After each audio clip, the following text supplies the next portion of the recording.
এই হচ্ছে খিদিরপুর ডক। এই যে ব্রিজটা দেখছেন, এই ব্রিজটা যখন কোনো জাহাজ আসে, সেই জাহাজ আসলে ব্রিজটা একদম সরে যায় এবং জলের নিচ দিয়ে জাহাজকে পাস করায়।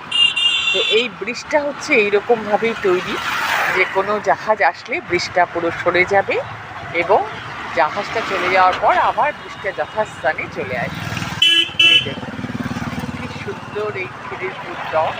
আমার বহুদিন ইচ্ছা ছিল এই ডকের এই ব্যাপারটা দেখার, তাই আজকে চলে এলাম।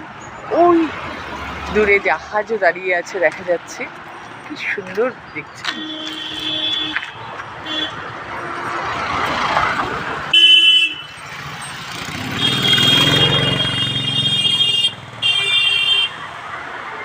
ওই দূরে আরেকটা জাহাজ দাঁড়িয়ে আছে।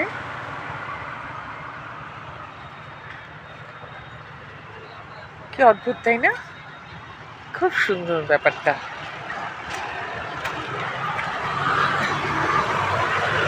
ওই যে দূরে দূরে অনেকগুলো জাহাজ, ছোট ছোট জাহাজ দাঁড়িয়ে আছে, কিন্তু বড় জাহাজ যখন আসে তখন এই ব্রিজটা পুরো ওপরে উঠে যায়, সরে যায়।